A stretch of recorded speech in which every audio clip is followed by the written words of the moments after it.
Angelo Dundee died February 1st, 2012. He was 90 years old.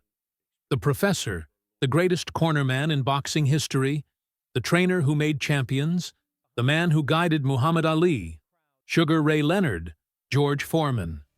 15 world champions trained. 60 years in boxing. The voice of calm. The genius who never panicked. But months before his death, sitting in his Florida home, Angelo Dundee revealed something beautiful. I had favorites. 8 fighters. 8 men who meant more to me than championships. Not because they were the best, because of who they were. What they showed me. What they gave me. 8 fighters who made my life worth living. 8 men I loved. Really loved. And I'm telling you now, these are Angelo Dundee's 8 favorite boxers. This is the truth. Number 8. Ralph Dupus. Ralph Dupus is my number 8. Not because Ralph was famous. Most people don't remember Ralph, but I do. Really do. Ralph was a light middleweight from New Orleans. Tough kid, came up hard, street fighter. I trained Ralph in the early 1960s. Ralph could fight. Really fight. Fast hands, good movement, smart. And Ralph had heart. Real heart. We fought for the world title 1963 against Denny Moyer. Ralph lost. Close fight. Split decision. Heartbreaking. And Ralph cried after that fight. Really cried. And I held Ralph in the dressing room and said, "Ralph, you gave everything. Everything. I'm proud." And Ralph looked at me and said, "Thanks, Angie. That means more than the belt."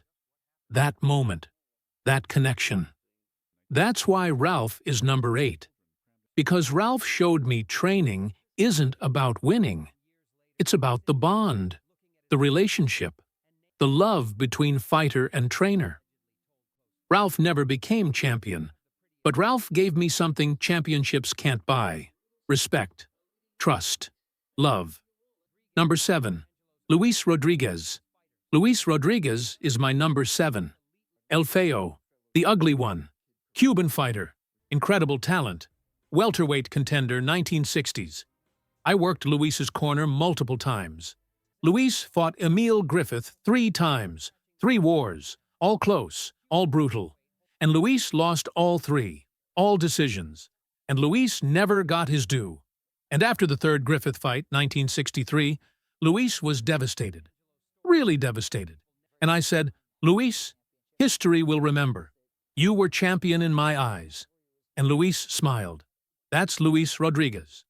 My number 7. Number 6. Willie Pastano. Willie Pastano is my number 6. Sweet Willie.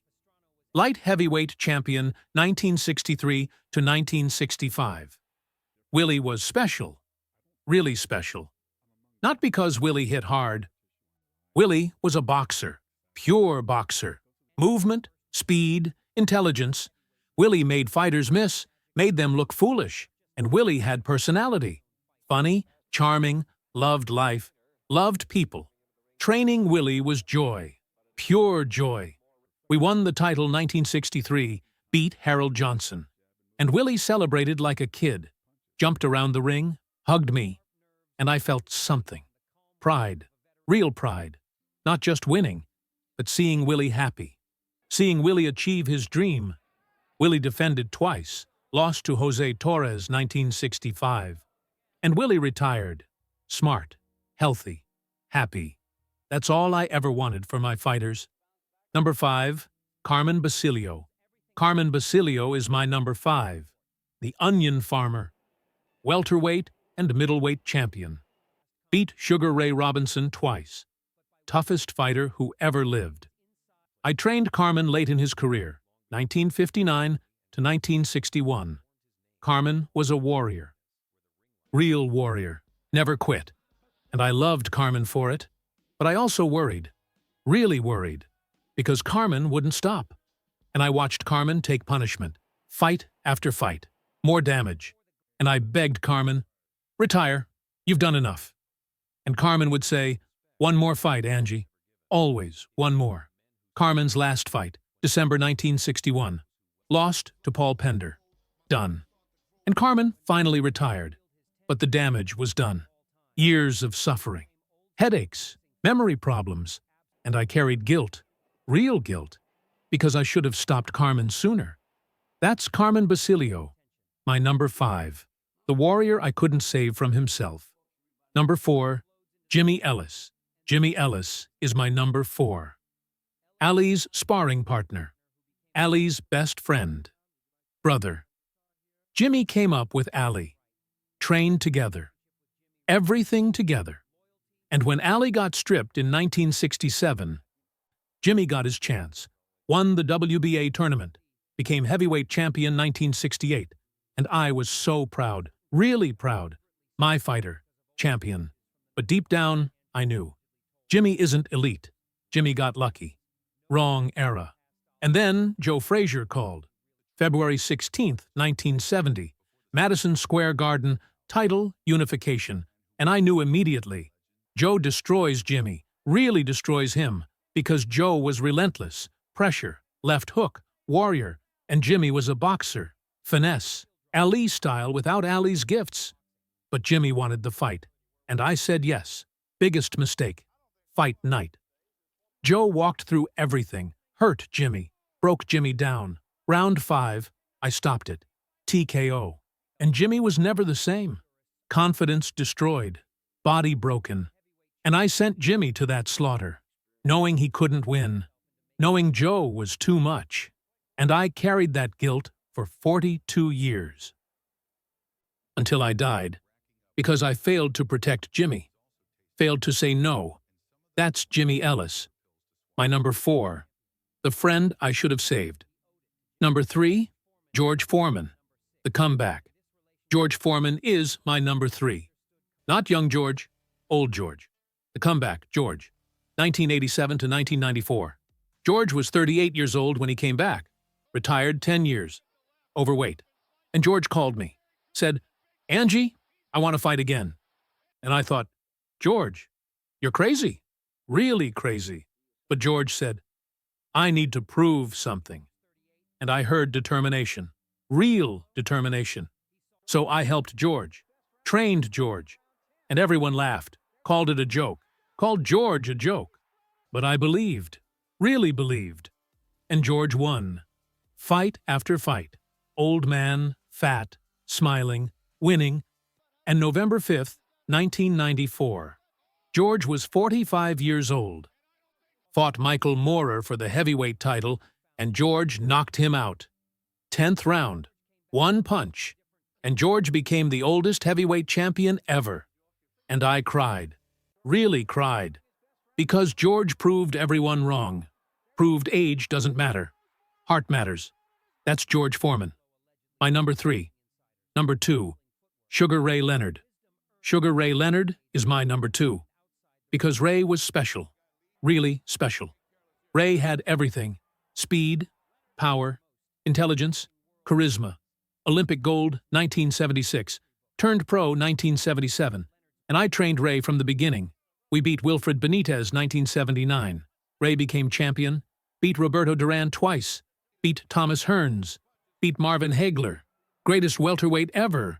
And Ray was like a son to me. Real son. And when Ray retired 1982, detached retina, I was devastated, but also relieved, because Ray was safe. But Ray kept coming back. 1984, 1987, 1989, 1991, even 1997. 15 years of comebacks.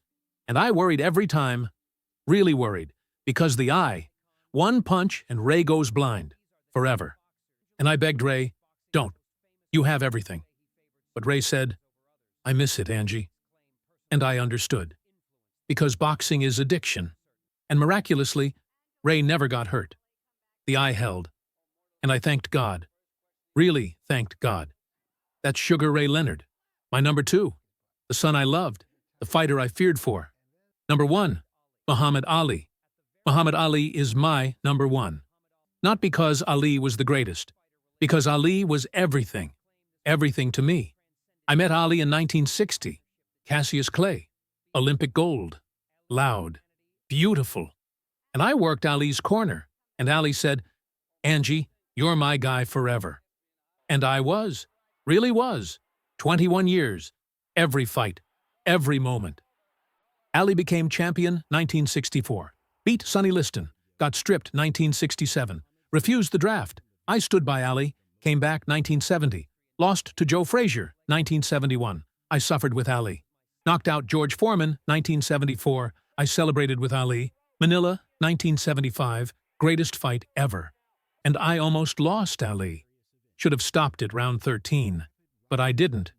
And Ali suffered.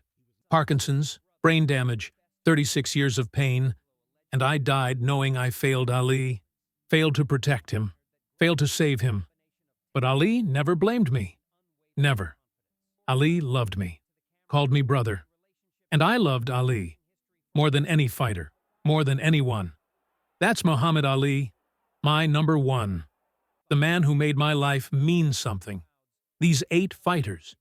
Ralph taught me about bonds. Luis taught me about injustice. Willie taught me about joy. Carmen taught me about warriors who can't stop. Jimmy taught me about protection and my failures. George taught me about believing in comebacks when nobody else does. Ray taught me about fear and love mixed together. And Ali taught me about love, real love, true love, the kind that hurts, the kind that lasts forever. These 8 men, they weren't just fighters. They were my family, my life, my purpose, my joy, and my pain. And I died February 1st, 2012, 90 years old, carrying them all with me. Every memory, every moment, every regret, every triumph, every laugh, every tear. That's Angelo Dundee's 8 favorite boxers. Not the best, not the richest, not the most famous. The ones who filled my heart. The legends I'll love forever. The men who made me more than just a trainer. They made me human.